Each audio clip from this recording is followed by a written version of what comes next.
gente, vocês comem de bolacha. Suco. E come. Líquido nada. Bom, pessoal, antes de começar o seminário, vocês sabem, eu tenho que ler a frase da lei de proteção de dados, então vamos lá. Essa apresentação está sendo gravada e será disponibilizada publicamente. Por favor, mantenham os seus vídeos e áudios desligados. Caso desejem se identificar, vocês automaticamente concordam com a divulgação da sua manifestação. Pessoal, é com bastante prazer que a gente tem hoje o Bruno Mota. Ele é professor da UFRJ. A história acadêmica dele é bastante interessante, né? Fez a graduação dele na UFMG, depois ele fez mestrado também na UFMG, passou pelo CBPF, trabalhando com cosmologia, depois deu uma guinada aí na vida dele, né? Ele vai contar provavelmente como essa guinada aconteceu, eu não vou dar um spoiler, né? Também é interessante, e está indo para a parte de neurociência, né? Então, ele vai falar um pouco da linha de pesquisa dele para a gente. Ele também foi um dos pesquisadores que foi agraciado com a bolsa, né, com os projetos do Instituto Serrapilha, que é bastante prestigioso. E aí ele vai falar para a gente a pesquisa dele. Obrigada por ter aceitado o nosso convite. É um prazer ter vocês aqui. É um prazer estar aqui. Eu fico muito feliz sempre em voltar às minhas origens. Vou fazer minhas palestras são para o pessoal das biológicas e, assim, existe uma diferenças em culturas acadêmicas que me fazem sentir um pouco como um estrangeiro, expatriado. Eu estou lá e aí eu volto aqui, é igual voltar para Minas Gerais, me sinto em casa de uma maneira que é quase semelhante. E eu vou falar para vocês do projeto, que é um projeto, um trabalho intrinsecamente interdisciplinar. É um trabalho feito em colaboração com neurocientistas, mas não era aqueles projetos interdisciplinares em que físicos fazem física e neurocientistas fazem neurociência. É um trabalho em que é necessário para a gente fazer físicos façam neurociência, neurocientistas façam física. Então, assim, é realmente tentar criar uma disciplina nova, mais do que tentar juntar disciplinas díspares. E a ideia é tentar entender, explicar e expressar as complexas formas do nosso cérebro da maneira que a matemática de tratar, de instrumento fazer previsões empíricas testáveis. Então, nosso objeto de estudo é, como será funcionando?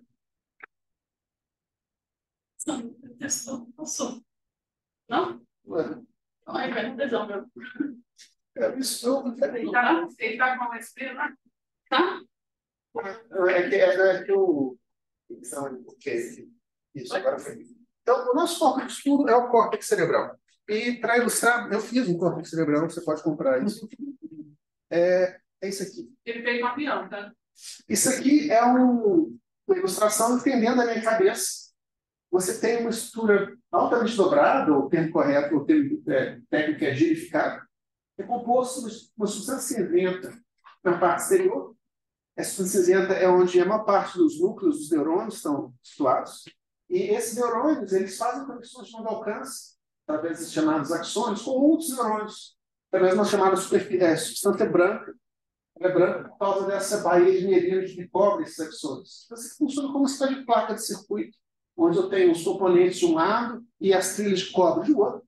É certo que você tem essas estruturas complexas de dobras. Os sulcos são a parte com curvatura negativa que entra, e os giros são a parte que estão expostas à superfície.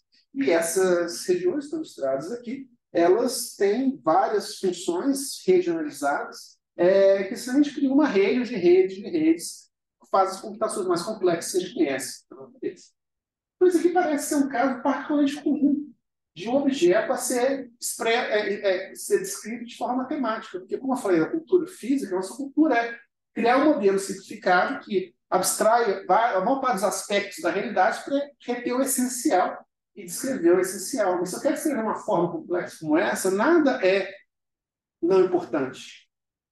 O que eu posso fazer no máximo é tentar descartar o que é importante para reter o essencial. Isso é super difícil. Então, o que eu vou mostrar para vocês é inicialmente o nosso progresso intelectual ao longo desse projeto. A gente formula uma pergunta e tenta responder a pergunta. E o que a gente vai ver ao longo de 2 passos subsequentes é que a pergunta que a gente formulou não é a pergunta mais fundamental. A gente fez uma pergunta que, na verdade, ela pode ser respondida parcialmente, mas para realmente chegar ao entendimento, você tem que responder uma pergunta anterior. a gente assumir já ter uma resposta implícita. Isso acontece 2 vezes. Eu quero que vocês vejam como é que esse tipo de raciocínio, se a gente aplicar essa nossa mentalidade teórica e esse acoplamento intenso da física teórica e experimental, pode ser útil para conceitualizar a biologia de uma forma um pouco diferente. Então, esse nosso objeto, o córtex cerebral, ele existe só em mamíferos, ele ocupa uma parte do nosso encéfalo, mas não todo, e ele assume uma enorme variedade de formas e tamanhos. São encéfalos de várias espécies diferentes. Vocês vão notar que uma parte deles tem essas dobras, esses sulcos e giros, que eles chamam de córtices girificados, mas alguns são lisos. São córtex chamados lisencefálicos, são córtex que não têm sulcos profundos. E eles têm essa diversidade tão grande de formas e tamanhos que é difícil até ver qual é a variável individual para descrever esses objetos. Bom, como a gente está falando de um objeto, especificamente uma membrana fina, de substância cinzenta dobrada em torno de uma substância branca, digamos, a dimensão natural para descrever esse objeto é como em termos de superfícies. Então, nós vamos extrair essa forma vertical. Esse cara aqui é um cérebro de baleia, só para a gente ficar sempre pensando em cérebros humanos. A gente vai extrair esses corpos como o conjunto de 3 superfícies fechadas, encapsuladas uma dentro da outra.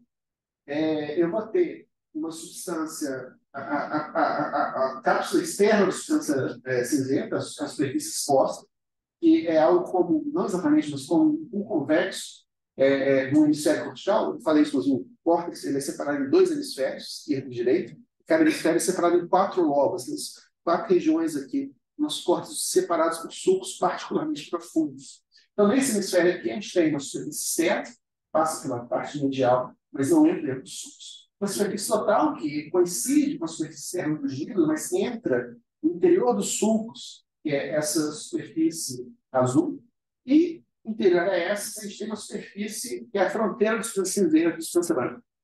Se tiver uma descrição boa dessas 3 superfícies, eu posso dizer que eu reconstruí, nessa escala macroscópica, a forma do córtex. A pergunta que a gente faz é o seguinte: já que essa forma é tão complexa, ele se dobra, se pergunta inicialmente como é que o córtex se dobra. E nós tivemos uma resposta, a nossa resposta é a seguinte: é que ele se amassa. Ele se amassa igual uma bola de papel. Vou pegar uma folha 4, eu posso amassar essa folha de papel. O que eu vejo aqui é que eu tenho agora um objeto que tem 2 medidas de tamanho. Esse objeto e esse objeto, eles têm formas diferentes, mas a área total, ou área intrínseca, aquela área, o tamanho desse objeto, que não depende de como ele está situado no espaço, vou chamar de área total, é a mesma. Por outro lado, a espessura daqui também é a mesma aqui. Por outro lado, quando eu formo essa bolinha aqui, eu defino uma outra área, que é a área exposta dessa bolinha, aproximadamente esférica, ou elipsoide. E a beleza de folhas A4 é que, se eu corto ela em 2, se eu produzo uma folha A5, eu produzo um objeto que é similar à folha A4, uma versão encolhida por um fator de raiz de 2, uma folha A4. Então, se eu faço essa divisão, eu tenho agora uma folha A5. Eu posso, da mesma forma, amassar, e agora eu tenho diferentes folhas com diferentes áreas intrínsecas, diferentes áreas extrínsecas. Pegando a folha A5 e dividindo em 2 novamente, produz uma folha A6, com 1/4 da área A4, mesma espessura, e, ao amassar, papel A6. Eu posso continuar esse procedimento, eu não vou continuar ele ad infinito, mas é interessante perguntar até quando eu posso fazer esse procedimento, que está relacionado às escalas fundamentais que descrevem essa maneira de desdobrar, que, no final das contas, é algo similar. Mas o que a gente produz no final é uma família de bolinhas de papel, cada uma delas com 2 medidas de tamanho intrínsecas, a área total e a espessura, e uma medida de tamanho extrínseco, que é a área exposta. Ora, eu posso fazer a mesma coisa agora com uma folha A4, mas com espessura dupla, onde eu empilho 2 folhas e amasso elas juntas. Eu vejo que agora eu tenho outra bola de papel, um pouco maior que essa daqui, mas essas duas têm a mesma área intrínseca, mas diferentes espessuras. Eu posso fazer a mesma coisa com uma família de folhas de papel. Se eu colocar 4 folhas de papel juntas e uma outra bolinha E eu posso produzir agora um conjunto de bolinhas distribuídas num espaço paramétrico bidimensional. Pego uma família dessas para uma espessura, uma série de famílias para 1, 2, 3, 4, 5, 6. E o que a gente tem nas contas é medindo a área total intrínseca, a espessura, e a área exposta, ou extrínseca. Cada ponto desses, cada bolinha dessas, se situa no espaço paramétrico tridimensional. E procurar por regularidades, justamente verificar se esses pontos, esse espaço paramétrico, tem alguma distribuição específica, se eles se situam num plano ou numa subvariedade, ou se eles distribuem de forma, com alguma distribuição de probabilidade do espaço volumétrico. Esse estudo, a gente pode chamar de papelologia comparativa, tem várias vantagens em relação à neuroanatomia comparativa. Em particular, você não precisa de comitê de ética. Você pode fazer bolinha de papel, sem ter ninguém. Mas tem outra vantagem também, porque esse estudo de algo que é praticamente pouco relevante e interessante nos sugere quais são as variáveis apropriadas para medir a forma cortical. Como é que eu sumarizo, como é que eu sintetizo essas três superfícies encaixadas uma dentro da outra, um número pequeno de números. E essa aqui é a maneira correta, a maneira apropriada, porque cada superfície eu posso definir a área total, a área exposta e a espessura média. Então, da mesma forma que eu tenho córtex, que eu bolinha de papel, eu quero encontrar alguma relação matemática entre essas três quantidades. Ora, para fazer isso, a gente usa um modelo mecânico. Esse modelo mecânico, não vou entrar em detalhes, porque na verdade não foco no meu trabalho hoje, ele está associado à ideia de que existem várias maneiras de fazer uma superfície dobrada. Se eu amassar outra folha de papel, A4, eu vou obter um objeto parecido com esse, mas não idêntico, porque tem outras maneiras de se dobrar esse objeto. Eu posso pensar no ensemble estatístico de todas as, por exemplo, folhas de espessura 0,1 milímetros A4 amassadas que podem ser produzidas. Olha, se eu defino um conjunto de estados microscópicos, maneiras diferentes de amassar papéis com o mesmo tamanho intrínseco e o mesmo tamanho extrínseco, eu estou definindo um conjunto de configurações microscópicas do sistema a que corresponde uma única configuração macroscópica. Eu tenho uma definição de entropia. Se eu tenho associado a isso o cérebro real, o córtex real, alguma noção de energia, tal que cada configuração pode ser associada a uma energia diferente, eu posso imaginar que ao explorar esse espaço de configurações possíveis, meu sistema vai convergir, vai evoluir na direção de minimizar alguma energia livre, alguma combinação de energia e entropia. O que é uma energia livre? Mas é que essa combinação, onde eu procuro não uma configuração de menor energia possível ou de mais alta entropia possível, mas uma configuração de energia baixa o suficiente, entropia alta o suficiente. E minha taxa de câmbio entre um e outro é o que a gente chama de temperatura, nesse caso, uma temperatura efetiva. Então, aqui, altas temperaturas, entropia cara, energia baixa. A baixas temperaturas, energia cara, entropia baixa, entropia barata. Quando eu faço isso, eu tenho uma configuração em que, por exemplo, nesse caso aqui, eu tenho uma pista ótica prendendo uma molécula de RNA. A molécula de RNA tem mais configurações quando ela está endefinhada do que quando ela está esticada. Então, se a molécula está deslocada em relação ao ponto de equilíbrio, está no ponto de equilíbrio desse potencial efetivo da pista ótica, vai existir uma força entrópica que vai tender a fazer com que essa molécula de RNA se contraia. Isso aí você pode medir experimentalmente. Se, por outro lado, ela está longe desse ponto de equilíbrio, a força entrópica mais baixa, ela surge uma força conservativa, gradiente desse potencial, que puxa a bolinha em direção oposta. Existe um ponto de equilíbrio, onde há menos de flutuações, a força entrópica está equilibrada com a força conservativa. Isso quer dizer que tem uma configuração só da molécula de RNA microscópica, mas macroscopicamente essa é a configuração de equilíbrio. O que acontece com a configuração de equilíbrio, minimizando, portanto, essa energia ali. Mas a gente precisa um modelo tanto para a parte de energia quanto para a parte de entropia. No caso da parte de energia, nosso modelo é bastante simples, é baseado na física, na biomecânica de axônios, quando eles são submetidos à força de tração. Quando eles são submetidos à força de tração, eles têm esse elongar, uma taxa que proporciona a força aplicada, e quando há uma força de tração, eles tendem a se contrair. Pode associar isso a uma energia que é linear com o comprimento do axônio. E, para a entropia, a gente faz uma contagem de estados microscópicos, quantas maneiras diferentes eu consigo produzir uma bola de papel, uma bola ou um objeto amassado, dentro de um certo volume, com uma certa área exposta, mas com a seguinte condição, que é o fato de que córtex com bolinhas de papel são objetos físicos, são objetos que não podem se interpenetrar, eles são autodistantes. Então, à medida que esse volume vai diminuindo, os números de configurações possíveis em que a superfície não cruza a si mesma se tornam cada vez menor. A entropia vai, na verdade, diminuir configurações muito contraídas. Então, assim como um jogo de Tron, aquele jogo que você pilota uma moto e tenta evitar de bater no seu próprio caminho ou no caminho do adversário, fazer com que o seu adversário bata no caminho dele e o seu, você pode contar esse número de configurações e definir a entropia. Isso é, de forma geral, difícil, uma superfície, mas usando uma aproximação chamada aproximação de Fourier, a gente pode aproximar tanto a energia quanto a entropia com expressões, especialmente produtos de lei de potência, das três variáveis que a gente definiu anteriormente, da área total, a resposta e a espessura. Quando a gente, então, minimiza essa expressão da energia livre, a gente tem uma relação das três variáveis. Pode ser expressa alternadamente dessa forma que eu tenho a resposta, eu tenho os termos extrínsecos do lado esquerdo e os termos intrínsecos do lado direito. E essa outra forma, que talvez seja mais sugestiva, eu tenho a medida adimensional da área total, a medida adimensional da área exposta em unidades da espessura ao quadrado, com a lei de potência relacionando ambas. E essa minimização surge uma constante, não é definida pela teoria, uma constante adimensional, que vai ser muito importante para a gente daqui a pouco, que é a constante K. É fácil ver que a adimensional nessa formulação aqui. Ora, o que significa isso? Significa que para diferentes configurações, diferentes valores de AP, A, E e T, eu posso ter diferentes valores de energia. Mas só alguns deles vão corresponder a mínimo da energia livre.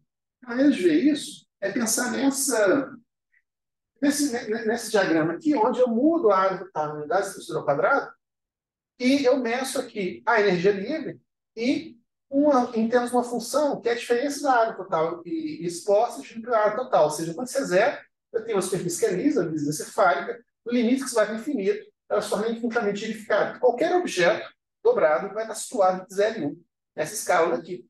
Nesse lado direito, eu ploto o valor em que essa curva azul assume o valor mínimo. Porque a gente vê que, à medida que a gente aumenta a área, o ponto em que a energia livre assume seu valor mínimo passa do correspondente a um córtex liso, ou lisencefálico, para um córtex dobrado.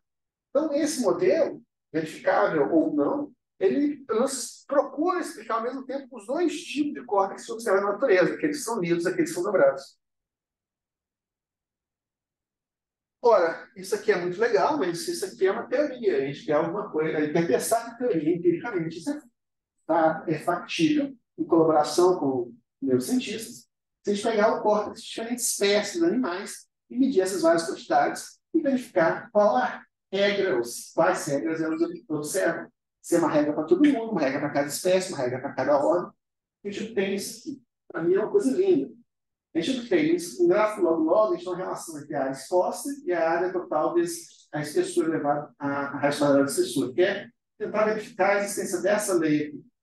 O que a gente vê é que todas as espécies com córtex que variam por 3 ou 4 ordens de magnitude de tamanho e quase 5 ordens de magnitude em área, eles seguem quase exatamente uma lei de potência, com o expoente 1.30, que é muito próximo do valor esperado, o expoente previsto 1.25. Então, o que a gente está vendo aqui é que, aparentemente, esse nosso modelo ele prevê quase exatamente, uma questão que é bem pouco comum na anatomia, para diferentes ordens de mamíferos terrestres, essa é uma distinção importante, a relação entre as três variáveis. Ela prevê a forma tanto para cérebros dobrados, como esse aqui, simples, o nosso está aqui, esse ponto BB, quanto para cérebros lisos, como os roedores que estão mais ou menos nessa região aqui. E é possível, de fato, calcular qual é a transição entre os cérebros dobrados e lisos. A gente vê que isso acontece quando a área total é exatamente igual à área exposta, e define uma área de transição medida em unidades múltiplas de espessura quadrada, que é por potência dessa constante K elevado à quarta potência. Outra maneira de ver isso aqui é dizer que essa constante K é universal para todas as espécies que a gente mede. Essa é quase universal, porque existe exceção. Esses pontos azul escuro aqui são os cetáceos, são dados bastante antigos, a gente está procurando dados nossos. A gente vê que eles parecem um pouco mais dobrados, um pouco mais verificados do que seria esperado, segundo a regra que é observada por todas as outras espécies. Então, eu comparo os cetáceos, esses caras aqui, cetáceos são baleias, golfinhos assemelhados.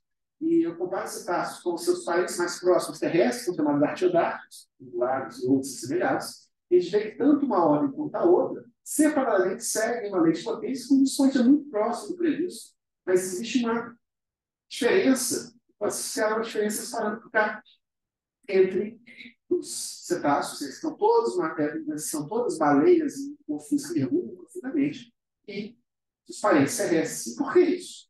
A razão para isso é que quando você faz um modelo físico com um pouquinho mais de detalhe, aí ele vê que a relação, a dinâmica biomecânica dos axônios, ela exerce uma força que se comporta como, quer dizer, uma força de unidade de área, que se comporta como uma pressão efetiva, tem que fazer com que o córtex se contrai, sujeito ao córtex de uma força real, dá uma pressão real, e o líquido cérebro espinhal pode ficar banhado. Esse líquido cérebro espinhal tem uma pressão que é poucos por cento da pressão ambiente, não córtex, não o crânio traz um colapso, a pressão ambiente que está sujeito.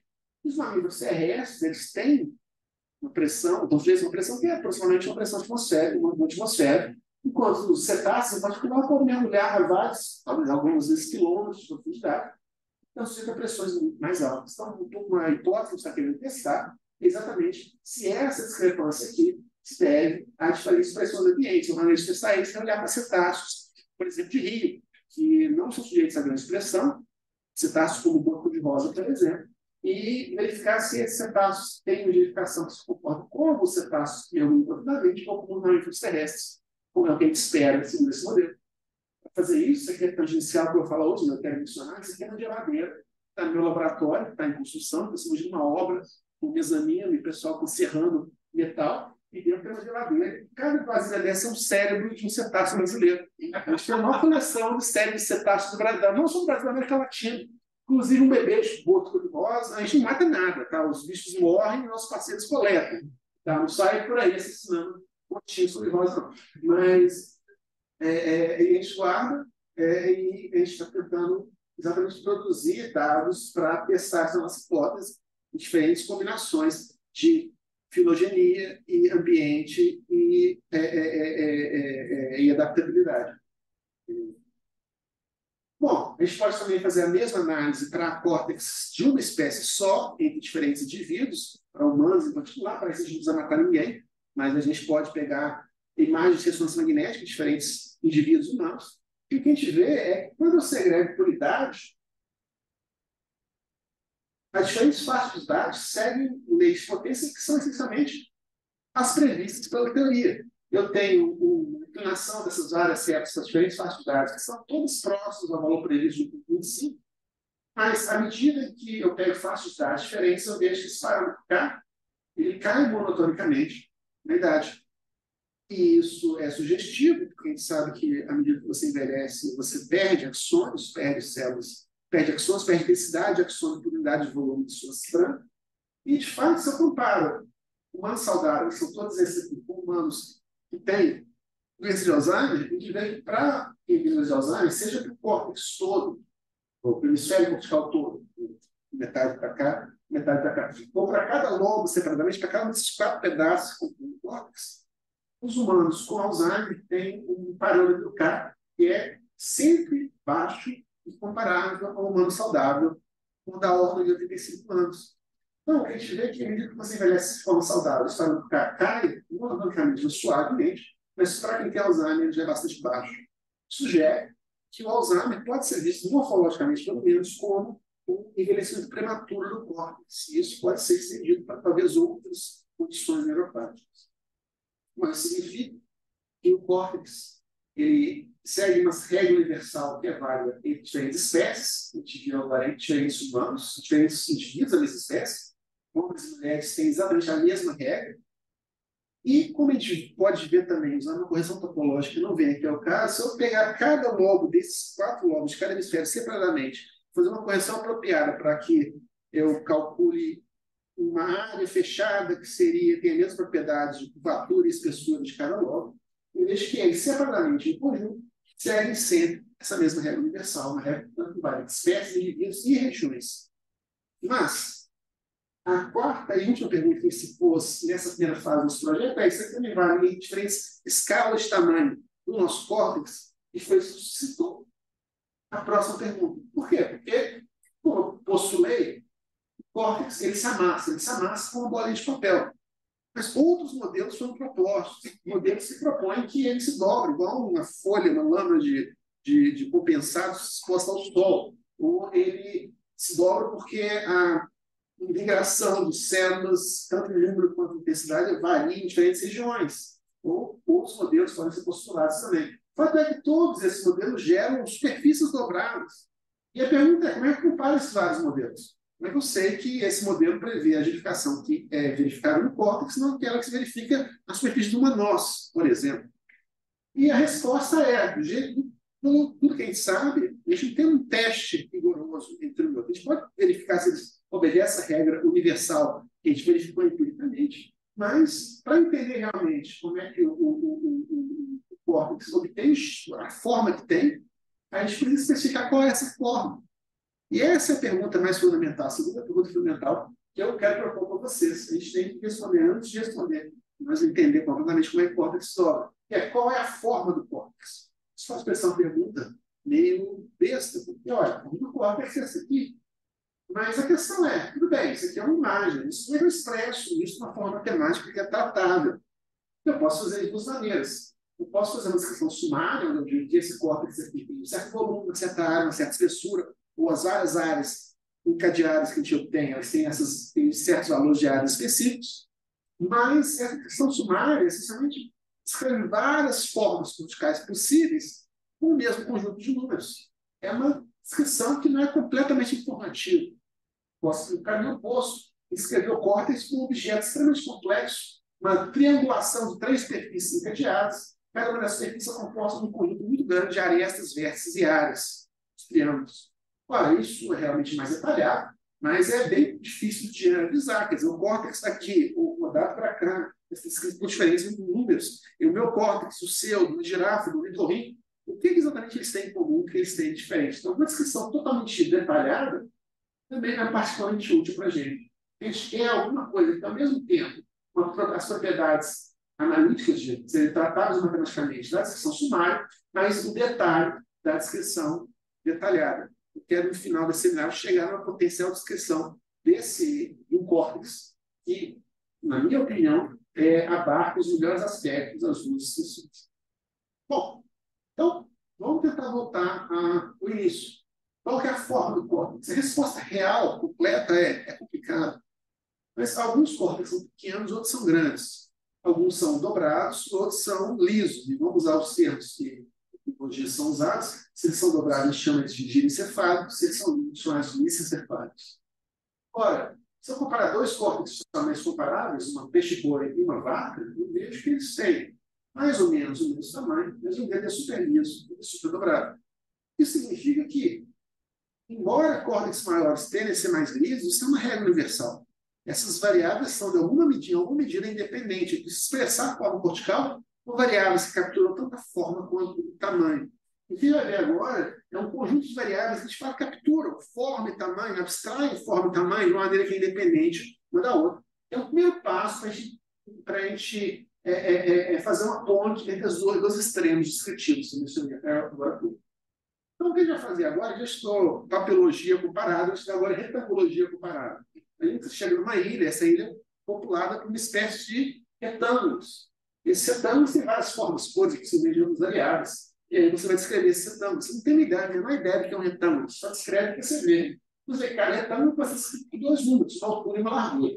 E eu ploto isso nesse plano de altura e largura, aí eu pergunto, tudo bem, mas quais retângulos têm a mesma forma? Quais têm o mesmo tamanho? Alguns são retângulos especiais que a gente chama de quadrado, altura e largura são iguais.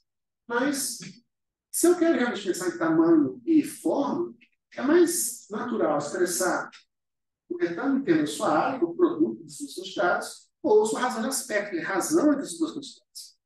Mas, se agora, usando a mágica dos logaritmos, eu tiro o logaritmo das duas variáveis, agora a área fica sendo o logaritmo da área é a soma dos logaritmos. O logaritmo da razão de aspecto é a diferença dos logaritmos. Então, o que eu tenho aqui é simplesmente uma mudança de base. Em termos de coordenadas diagonais, eu posso dizer que ao longo dessa direção eu estou mudando o tamanho do meu retângulo, ao longo dessa direção eu também estou mudando a sua forma. Então, agora, cada um desses pontos, expressa essas duas novas variáveis, pode ser expresso qual é o seu tamanho, qual é a sua forma. Eu posso separadamente dizer, esses retângulos têm a mesma forma, esses retângulos têm o mesmo tamanho. Olha, vamos generalizar isso agora para as variáveis que definem o córtex. Mesma forma, mesmo tamanho. Se eu imaginar que eu tenho cada ponto, igual cada uma dessas bolinhas de papel, situados no espaço paramétrico tridimensional, eu posso, de novo, usando a mágica dos logaritmos, que é mágica dos logaritmos, o produto de leis de potência, quando eu tomo logaritmo, se torna uma soma de logaritmos das variáveis com coeficientes lineares, que são os expoentes. Então, transforma uma relação de leis de potência em relação linear. São três espécies para esse espaço paramétrico dos logaritmos, as três variáveis que eu defini anteriormente, a área exposta, a área total e a espessura ao quadrado, só para ter três variáveis de uniformidade comparável. Eu posso olhar para a nossa relação universal e isolar o parâmetro K. Ora, esse parâmetro K, quando eu tomo o logaritmo, corresponde a uma direção nesse espaço. Isso significa que eu posso definir, nessa minha nova base de formas e tamanhos, uma direção, o logaritmo de K, ou K maiúsculo, e situa em alguma direção nesse meu espaço dimensional. Mais duas. Quais são as duas? Vamos lembrar que K é uma quantidade adimensional. Quer dizer que se eu dobro a área total, se eu dobro a espessura e quadruplicar a área total e a área exposta, o K não pode mudar. Ele não é sensível a mudanças isométricas de tamanho. Ora, eu posso fazer a mesma coisa em bolinha de papel. Empiricamente, essa bolinha e essa bolinha têm aproximadamente a mesma forma, assim como essa e essa, ou todas essas ligadas por linhas roxas. Fundamentalmente, eu sei que quando eu passo de uma linha para outra, eu dobro todas as áreas e eu dobro as espessuras quadradas. Então, esses três bolinhos fazem parte de uma mesma família. Eu posso ter uma direção, principalmente nesse espaço paramétrico que liga essas três bolinhas, essa direção roxa, e a direção tridiagonal. E essa é o que eu vou chamar de escala isométrica. Por ser uma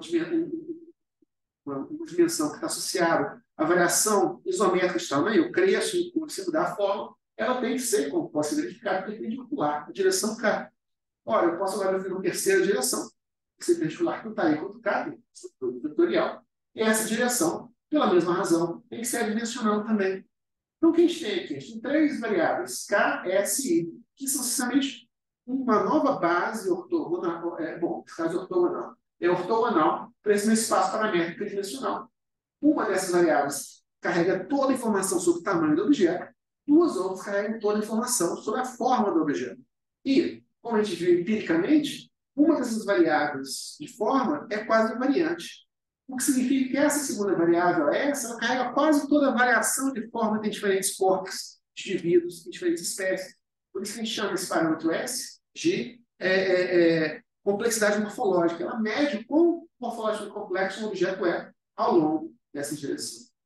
Tendo essas três variáveis, a gente pode testar agora, se for com base de dados que a gente tem, que a gente sabe, que em termos de área total, as posses são fortemente correlacionadas, então essas variáveis são independentes. Essas três variáveis. A gente fala de uma análise de componentes principais, e o que a gente verifica é que os componentes principais da distribuição, seja de humanos, seja de diferentes espécies mamíferas, elas têm direções, quer dizer, os autovetores da distribuição de covariância, da covariância da minha base de dados, elas têm direções que são quase idênticas às três variáveis que definidas teoricamente. Essas três variáveis, o K, o S e o I, elas expressam a mesma informação que a área e tal, a resposta espessura, mas agora de forma estatisticamente independente. E captura de forma muito mais natural a noção de forma e tamanho. Quando eu faço isso, eu tenho um passo na direção de um tratamento mais generalizado, mas mais do que isso, se eu olho para diferentes condições neuropáticas, envelhecimento, doença de Alzheimer e epilepsia do chamado lobo temporal medial, eu vejo que nas variáveis originais, eu tenho um deslocamento, quer dizer, se eu coloco pessoas saudáveis, cada uma das condições, saudáveis jovens, corresponde a um deslocamento do espaço paramétrico, direções diferentes. Mas nas variáveis originais, todas essas condições correspondem a um afinamento do córtex, as pessoas de forma menor. Parece que morfologicamente estou fazendo coisas parecidas nesses três casos, mas, olhando as variáveis novas, eu vejo uma coisa muito mais clara. Eu vejo que tanto no envelhecimento quanto no Alzheimer, eu tenho um decrescimento do parâmetro K, que é compatível com a sua noção de que o envelhecimento, em particular com a degeneração adquirida do Alzheimer, você perde axônios, a densidade de axônios por unidade de volume de substância branca vai diminuindo com a idade, portanto, a gente espera que o tocar diminua também. Por outro lado, a epilepsia é em grande parte resultado de uma falta de poda de axônios e dendritos e células no desenvolvimento do indivíduo que faça um córtex seja hiperexcitável e uma ativação de um pedaço do córtex tende a fazer com todo o córtex se acende como uma decoração de Natal. Então, a gente tem um parâmetro K que é elevado no caso da epilepsia. Isso pode ser generalizado por outras condições, a gente está estudando elas, como Zika, ou outras condições, Zika, esquizofrenia e outras condições neuropáticas, mas fundamentalmente, essas três variáveis novas já me dizem algo mais significativo, mais informativo, mais acima de ser conectado com um entendimento teórico do que a patologia em cada um desses casos responde, do que as variáveis originais. Bom, mas agora a gente... Isso já sugere para a gente a terceira pergunta e última pergunta desse seminário. Então, assim, isso, né? Qual é a forma do córtex? Qual é a forma dessa bolinha de papel? Qual é a forma dessa bolinha de papel ou dessa bolinha de papel? Mas uma pergunta mais geral, talvez mais importante, ou mais fundamental, é o seguinte: entre todas as formas dobradas possíveis, quais delas correspondem à bolinha de papel? Entre todas as formas corticais possíveis dobradas, quais delas podem corresponder a córtex reais? Então, o que a gente quer? Quer classificar, de alguma forma, esse ensemble de formas que os vórtices reais de mamíferos na Terra podem assumir. Precisamente, o que a gente tem é um procedimento de derreter o cérebro. Então, derreter o cérebro e ver como é que a forma do cérebro muda quando a gente derrete.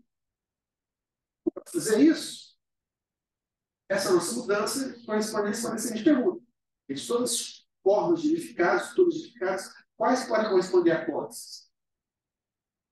Uma maneira inicial de pensar isso é o seguinte: a gente pode, se a gente quer sumarizar uma forma complexa, uma maneira de sumar de uma forma que é muito complexa é supor que ela seja parecida consigo mesma em diferentes escalas. E se essa relação é uma relação particularmente simples, a gente pode dizer que essa forma é fractal. A pergunta é: o córtex é fractal? A resposta precisa é não, porque um fractal é uma abstração matemática que não pode existir na natureza. Mas essa pergunta na verdade, uma forma bastardizada de perguntar o seguinte: o córtex ele é uma aproximação de um fractal em alguma faixa de escalas plausível? E essa é uma pergunta que a gente pode responder. A relação universal de dessa forma sugere que sim, porque, como no caso do rede de escala fractal, eu tenho uma relação de tamanho intrínseco e extrínseco mediado por um expoente. Esse expoente é proporcional à dimensão fractal do objeto. Ora, se isso é verdade, como eu estou medindo uma relação entre áreas aqui, isso aqui é 1,25, isso significa que esse expoente deve ser, se esse objeto for aproximadamente fractal, esse expoente deve ser metade da dimensão fractal. Portanto, a gente prevê uma dimensão fractal de 2,5. Se isso for um fractal, ou se essa relação adivina uma relação de alta similaridade. Talvez eu precise explicar o que é fractal para vocês, mas a ideia é que eu posso medir um objeto com várias réguas diferentes. Com uma régua grande, o final da Grã-Bretanha pode ser medido 3 réguas azuis, mas com uma régua metade do tamanho, eu consigo ver baías e promontórios que eu não via antes, eu meço o litoral da Grã-Bretanha com 6 e poucos réguas vermelhas. Então, não tem o mesmo tamanho, não tem o mesmo comprimento.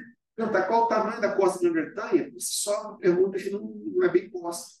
Mas se eu comparar o tamanho da costa com o tamanho da régua, é uma informação que talvez muito mais fundamental para explicar essa forma. Como que o tamanho da costa varia com o tamanho da régua, é diferente de diferentes costas, a taxa de variação é menor para costas mais lisas, mais velhas, geologicamente, que costas mais novas. Talvez isso diga algo mais fundamental sobre essa forma. Ora, posso fazer isso no caso mais simplificado, no caso do chicote.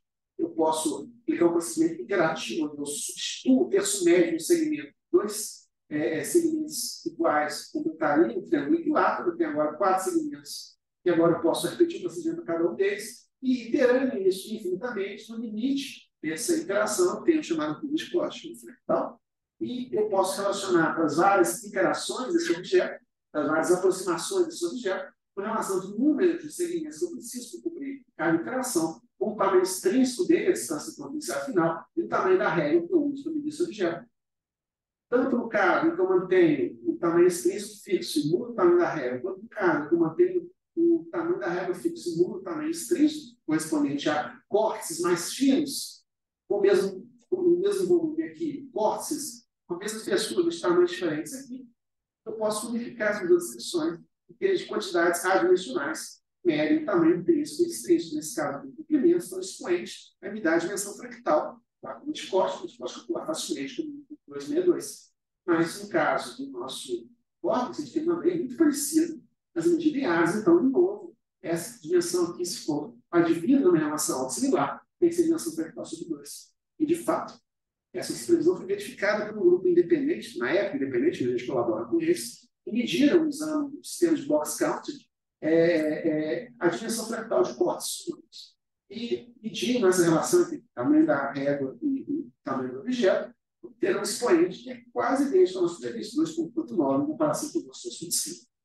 Isso é muito promissor, mas tem um problema nesse procedimento, pelo menos uma completude nesse procedimento, porque não é só um conjunto de 3 superfícies encapsuladas uma dentro da outra, como a gente usou para descrever o córtex inicialmente, mas à medida que eu faço o box count, eu vou diminuindo a resolução, aplico o kernel num conjunto de voxels separadamente. Esses objetos aqui não tem mais a característica de 3 superfícies encapsuladas. Eu tenho uma poeira com uma topologia, uma geometria totalmente bagunçada, de modo que eu não posso analisar esses objetos subsequentes usando as variáveis que eu defini anteriormente. Para fazer isso, vocês têm que definir um procedimento um pouco mais sutil de diminuir a resolução de um objeto, essencialmente eliminando no córtex os sulcos e giros menores com certo tamanho e mudando o tamanho de cutoff para que eu elimine inicialmente os sulcos e giros muito pequenos, depois os pequenos, depois os médios, depois os grandes.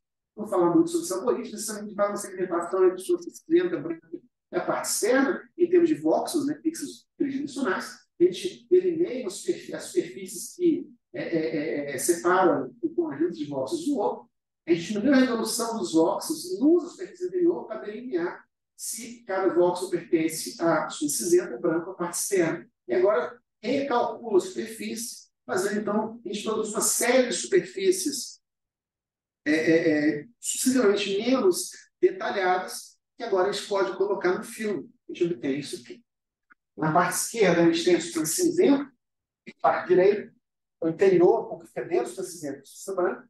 E o que a gente faz aqui é, para cada frame desse filme, eu estou eliminando os tubos menores com certo tamanho, que está aumentando. Ele começa com, acho que é meio milímetro, e ele vai até 8 milímetros. O que vocês veem, quando eu faço isso, o córtex derrete, ele se torna menos unificado, ele se torna mais liso, e proporcionalmente, em termos de espessura cinzenta, ele se torna mais grosso.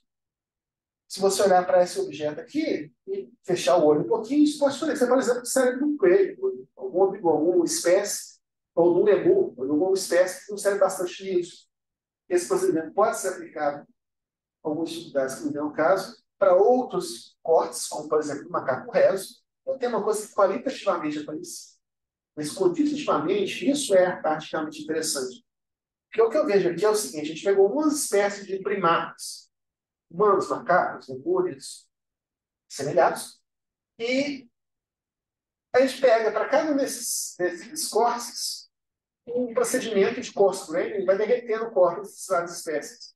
A gente sabe que em termos das variáveis de área total, área exposta e espessura, que os pontos iniciais dessas várias espécies já se alinham aproximadamente ao longo da lei universal.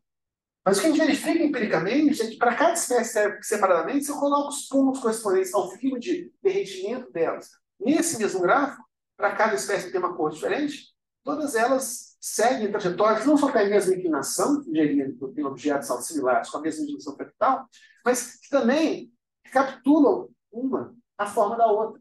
A forma que a gente está vendo aqui é que um córtex humano derretido, até uma escala apropriada, se parece com o córtex de um gorila. O córtex humano e o córtex de gorila derretido a uma escala apropriada se parece com um córtex de um macaco rezo, ou de um babuíno, ou de um sagui.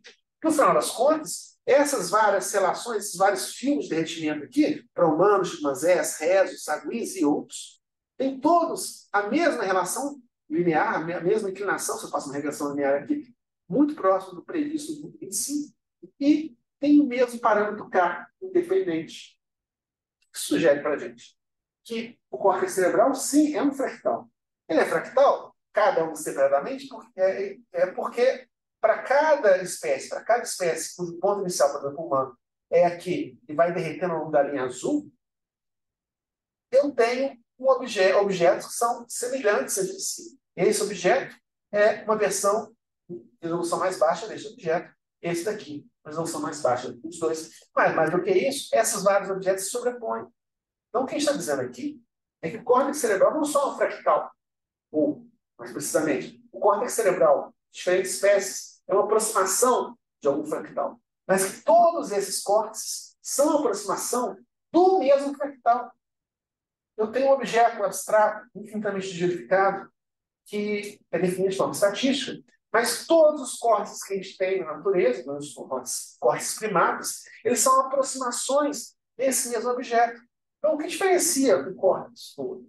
Bom, a gente pode ver que esse parâmetro A0, o tamanho da menor estrutura, ele, se o K é universal, ele depende só da estrutura ao quadrado. Então, isso que sugere para a gente que o que diferencia um córtex do outro é a faixa de, por exemplo, áreas que esse córtex pode ter ao longo do processo de derretimento entre o caso real e o caso em que ele se torna lisencefálico. Essa é a faixa de escalas, nesse caso, da área exposta, para a qual a aproximação fractal é válida. Ele não pode ser maior do que isso, porque esse é o tamanho máximo do objeto, ele não pode ser menor do que isso, porque a gente expõe só no liso, deixa de ser fractal. E diferentes espécies têm uma faixa diferente de valores. O chimpanzé, o macaco rezo, e por aí vai. Essas relações podem ser obtidas também para todas as outras variáveis morfológicas, espessuras, área total, volumes, e os parâmetros novos de KSI. E exatamente o que a gente vê é que a faixa de valores em que a aproximação é válida para cada uma das variáveis é alguma potência dessa razão que a área total é exposta, que a gente chama de razão, a razão de identificação. Tá? Então, tem que ver que é uma universalidade. Uma universalidade que me diz que eu começo com assim, da mesma forma, eu aproximo de formas de resoluções diferentes e tamanhos diferentes. Eu obtenho toda a enorme diversidade de formas e tamanhos de córtex que a gente observar na natureza.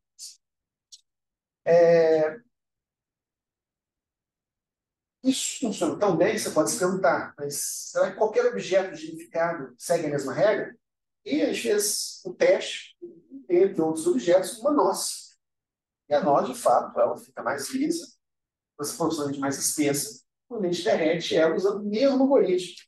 Mas se eu comparo agora as variáveis K e S, quer dizer, as variáveis de forma, para diferentes espécies de primatas, são essas várias pontos coloridos aqui. E, para nós, a gente vê que, para os primatas, a tal lei universal diz essencialmente que o parâmetro K é universal. Não só em diferentes espécies, mas também em diferentes escalas da mesma espécie. Enquanto, para nós, o parâmetro K não só não é universal, como ele varia. Então, a nós não se dobra como o córtex. Expoente diferente, tudo diferente. Essa lei universal é uma característica exclusiva, então, a gente sabe, de córtex cerebrais.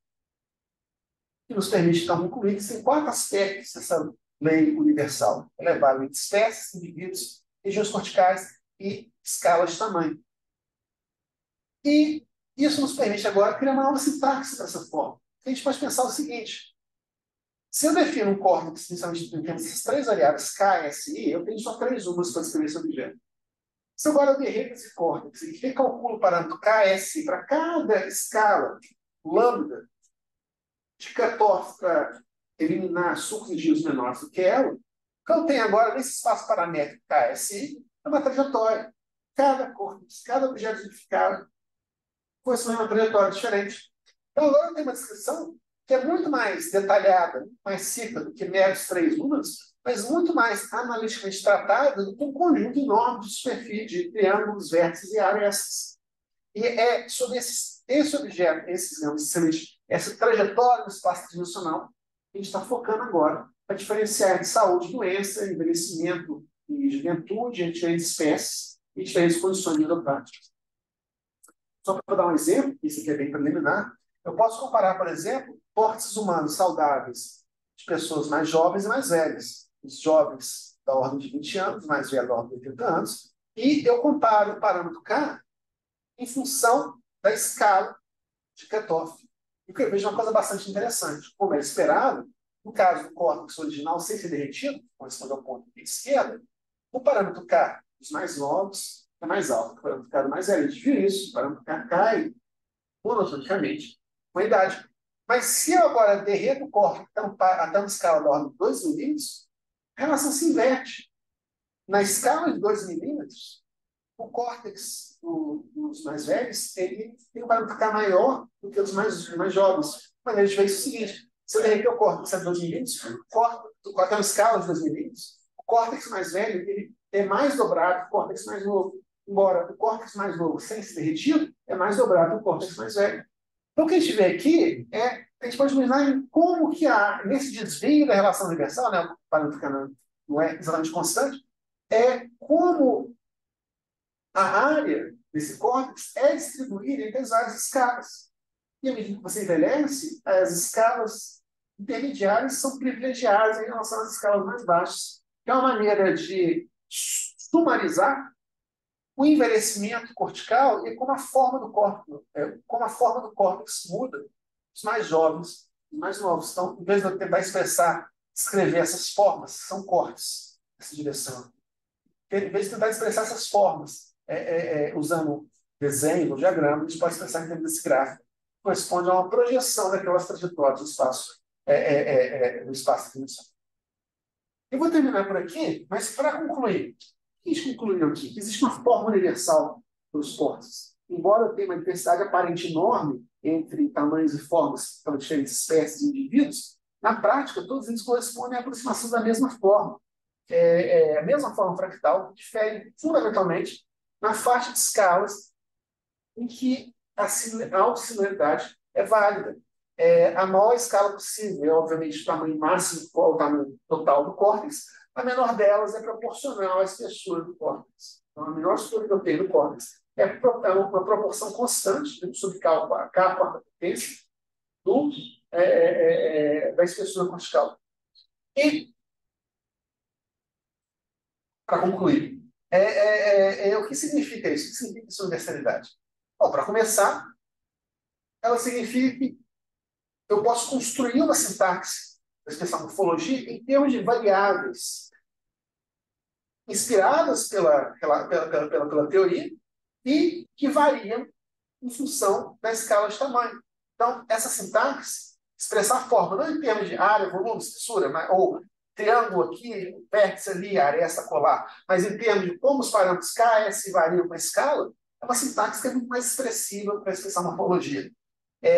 Essa forma é uma forma fractal, até uma escala fundamental que é proporcional à espessura do sistema cinzento, que vale entre espécies, indivíduos, regiões corticais e escalas de tamanho. É a mesma relação universal. Que, à medida que eu derreto um córtex mais verificado, ele se torna semelhante a córtex de outras espécies menos verificadas. Então, a fractalidade recapitula a filogenia. E essa regra universal é específica para córtex cerebral, não para córtex cerebrais, e não para formas verificadas de forma geral. E, finalmente, dependente da origem dessa forma, qualquer modelo que você quiser propor para explicar a edificação cortical, agora tem uma série de testes altamente restritivos que eles precisam obedecer para serem, pelo menos, plausíveis. Porque se você tem um modelo alternativo, se eu acredito no meu modelo, que propõe um modelo alternativo, esse modelo deve prever,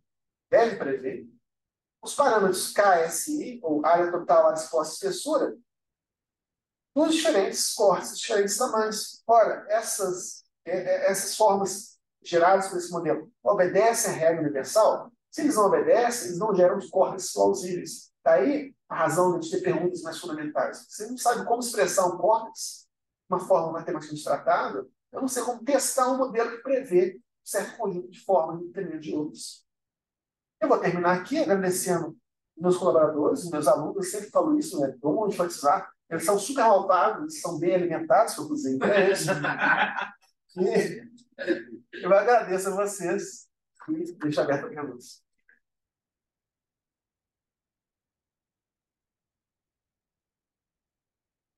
Obrigada por colocar perguntas, comentários sobre a entrevista. Tá me chocado.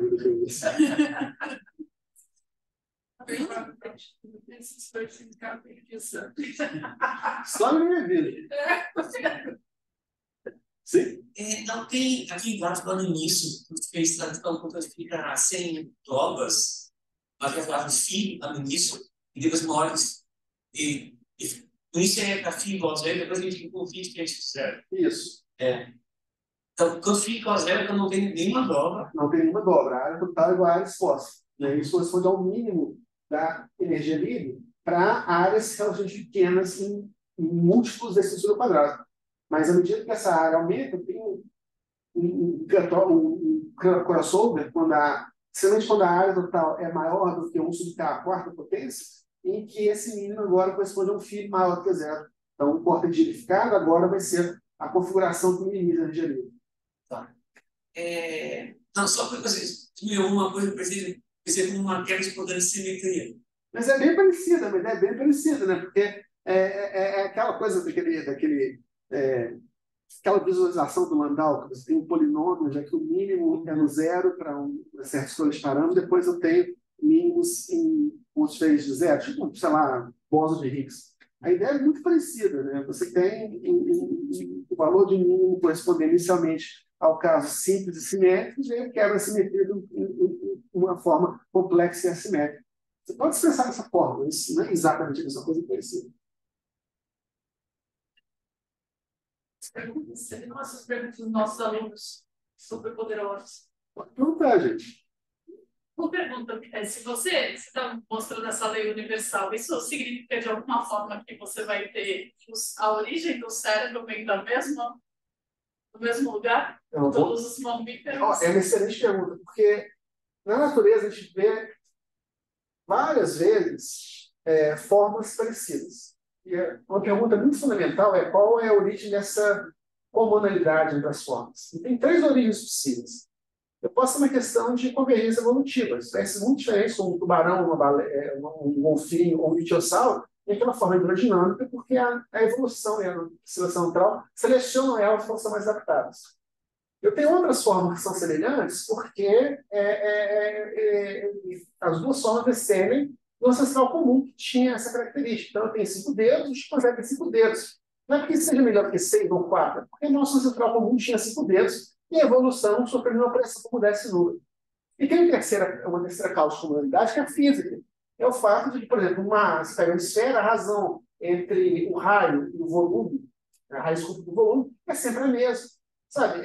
Então, assim, quando eu tenho restrições físicas ou físico-matemáticas, que garantem que a forma seja a mesma. Então, nesse caso aqui, essa comunalidade, ela provavelmente vem do fato de que, enquanto a microfísica foi preservada, enquanto as propriedades biomecânicas dos axônios, dos cinzentos, forem as mesmas ao longo de diferentes espécies, a exigência de que a energia livre seja minimizada garante que a lei universal tem que ser obedecida. Então, é uma restrição física. Isso é uma implicação importante, que eu não mencionei por falta de tempo, mas é uma das áreas ativas de pesquisa para a gente também. E o seguinte, quando eu defino uma lei universal, não estou dizendo que eu especifico completamente a forma do corpo, mas eu restringo ela fortemente. Então, se eu imaginar que a natureza ela tem vários graus de liberdade, que ela pode manipular, através da seleção natural, para produzir uma forma biológica, o que a gente está dizendo aqui é que a evolução tem um número de graus de liberdade muito mais baixo do que a gente esperava inicialmente. E isso é uma coisa interessante, porque é uma coisa que é observada em vários aspectos da biologia, da genética, bioquímica, não só nessa daqui, que o número de graus efetivos de liberdade que a evolução tem, na prática, é bem menor do que você poderia imaginar simplesmente contando formas possíveis. Aí, com uma espécie, sei lá, de um Monte Carlo, alguma coisa, você poderia ver quais são os possíveis. Essa é a ideia. A gente está fazendo isso para cerebelos, porque é mais fácil fazer em 2 dimensões em 3, mas a gente quer fazer com córtex também, simplesmente um Monte Carlo para explorar esse espaço de formas possíveis. Pergunta, gente. Mas não tem mais outro. Estou esperando responder. Perguntas? Vamos? Brinde, vou fazer sorteio agora. Vamos sortear um brinde para quem fizer uma pergunta. Tem que ser amor. Em geral, eles perguntam bastante, né? Bom, se você tem outra pergunta. Eu tenho outra pergunta. A curiosidade, na verdade, como eles fazem essa medida da área exposta, da espessura? Porque, cara, parece uma coisa extremamente complexa, ainda mais uma série. Não trivial, né? Aquelas coisas. Você trabalha em biologia, em neuroimagem em particular. Aí você vê que física é uma piada. Não é só isso. É que você chega e fala o seguinte: olha, eu quero obter esses valores. O que eu vou fazer? Você entrar na frente do meu computador um dia, eu vou encontrar uma base de dados que tem isso, baixar um arquivo zipado, aprender a mexer no programa e dar para poder que a biologia tem meus dados. 4 anos depois, eu tenho uma série de colaboradores só para fazer esses passos altamente não triviais, distrair de uma imagem as formas que você quer, diárias e espessuras. Então, para essa pergunta especificamente, no nosso primeiro trabalho, quando a gente comparou diferentes espécies não humanas, a maneira que você medir a área e espessuras é o seguinte: você pega um córtex, sabe, fixa ele em formol, coloca num bloco de água, pega aquele cortador de salão, água. O que é água? É uma espécie de goma que forma um cubo transparente. E aí você pega o cortador de salame, corta o seu córtex em várias fatias, pega essa fatia, coloca no scanner, captura um aluno de doutorado que é insensato e põe para traçar esses 3 perímetros em cada uma dessas superfícies. Aí depois costura as várias fatias em superfície. É um trampo. Para humanos, a gente usa ressonância magnética, que produz uma imagem do córtex, que por razões que são fisicamente fascinantes para quem quer entender isso, associada à maneira como o spin nuclear relaxa de várias formas, com taxas temporais diferentes para diferentes tecidos, você consegue ver o contraste, por exemplo, de cinzenta e branca, e cinzenta e o líquido sério espinhal em volta dela. Então, você tem uma série de voxels que você diz se cinzenta, isso é branca, isso é líquido. E aí você, usando, para humanos, um software chamado FreeSurfer, você reconstrói a superfície e processa daí. Mas para outras espécies, você tem que construir o pipeline de software para fazer a construção.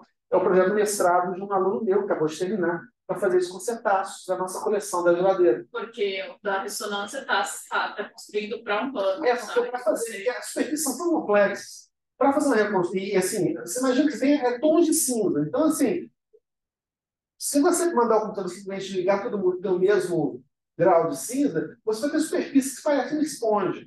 Para fazer uma superfície que faça sentido fisicamente, você tem que usar um template, alguma coisa que é obtida a partir de uma média de muitos e muitos cortes humanos saudáveis, para dizer que, para te dar uma dica, biasianamente, é mais provável que isso aqui esteja no suco tal do que no giro tal, esse cinzento do que branco. Então, isso funciona para humanos ou por um acolchambre bastante acochambrado para primatas, especialidades primatas, para primatas. Mas para espécies não primatas, sempre não funciona de forma alguma. Então, você construir todo um pipeline diferente para fazer isso, que é esse projeto do Stitch que a gente tem, para fazer a mesma conta de derretimento para cetáceos. Ninguém fez isso antes, a gente quer fazer. Ninguém tem essa construção de superfície dos cetáceos, só tem reconstruções holométricas. Então, a gente quer ter as primeiras reconstruções de superfície dos cetáceos.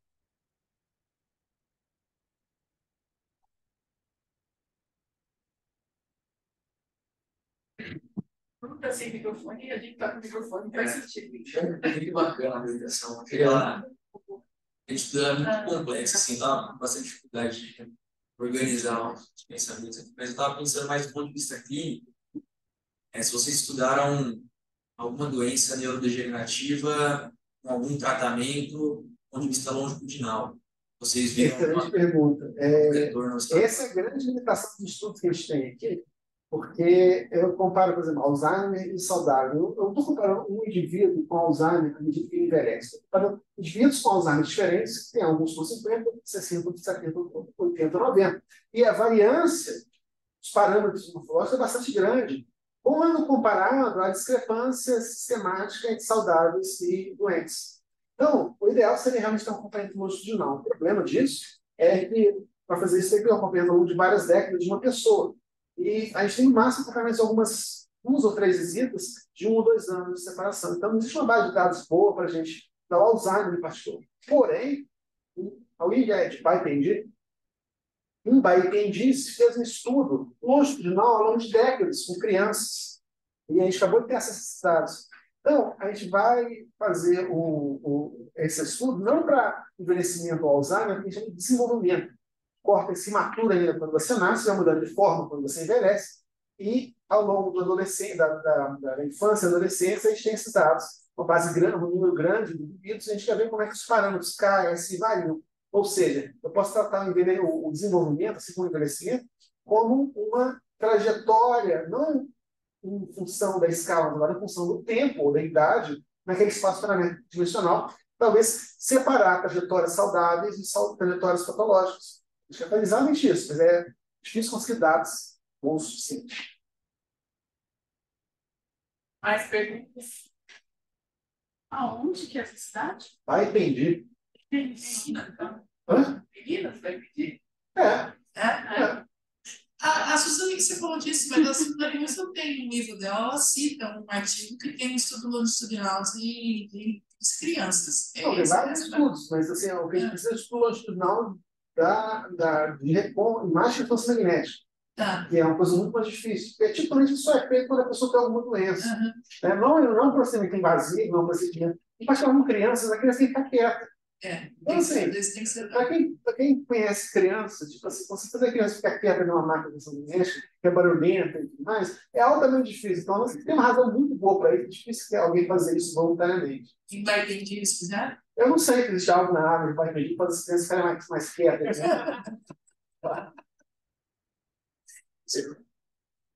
Mais alguém? Os estrangeiros lá? Bem? A nossa aluna fugida. Fugida de onde? Fala para ele. Eu era da física e usei para pesquisar. Mas para trabalhar também. Pô, legal. Primeira imagem? Eu imagino. Que massa. O que você faz com a primeira imagem? Peraí, passa aqui para ela. Passa sobre.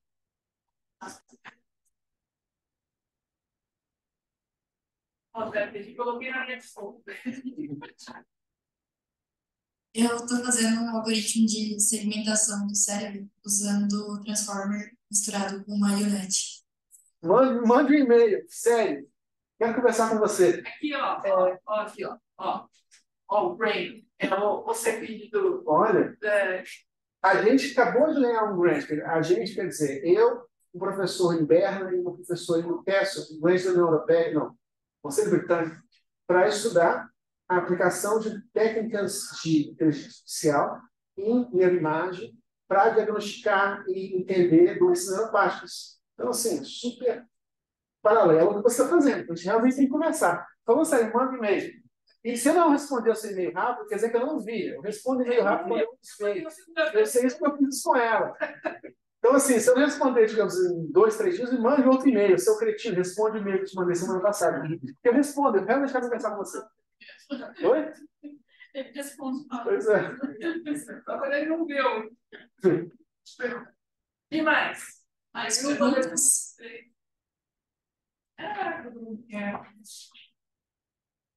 Eu tenho que falar que senão o robô não pega. Tá. Bruno, duas coisas. Uma, você está falando da questão do fractal, eu estava lembrando do Zika e da questão da cérebro dentro do diminuído. Então, você pode ter, de repente, algum componente externo que atrasa isso? Você já chegou a olhar o cérebro? Um dos nossos projetos é com Zika. A gente tem uma base de dados com Zika lá no IDOR. O N não é muito grande. Então, assim, já vi estatísticas sobre isso. A gente estava analisando. O negócio do Zika, assim, quem não sabe disso. Quando uma mãe tem Zika durante a gravidez, em muitos casos, a criança nasce com microcefalia. O cérebro fica menor, o crânio se torna menor por causa disso, você vê que tem um formato bem característico. E você pode fazer ressonância nessas crianças, elas às vezes têm problemas de inversão de epilepsia, coisas do gênero. E a gente quer entender se essa injúria que o vírus faz, como é que ela afeta a genificação. Porque tem duas maneiras que ela pode mudar a maneira que o córtex se dobra. Uma maneira que está associada com o que a gente pensa como mecanismo da microcefalia, que é que durante uma fase em que as células progenitoras estão gerando muitos neurônios, que migram radialmente, ou que as células progenitoras, antes é isso, as células progenitoras estão se dividindo, e gerando mais células progenitoras, o vírus afeta esse processo de modo que eu tenho menos células. Com menos células, eu tenho um córtex menor, e, portanto, o córtex vai rigidificar menos e vou ter o objeto, a forma que a gente observa. Esse mecanismo postulado é um mecanismo em que o mecanismo da lei universal continua o mesmo. Tem o seguinte, o mecanismo da lei universal, ele pega uma certa área total, uma certa espessura e te gera a área exposta. Com menos área, menos espessura, porque eu tenho menos colunas corticais e menos neurônios por coluna cortical, eu vou ter um cérebro menos identificado. Essa é uma possível hipótese.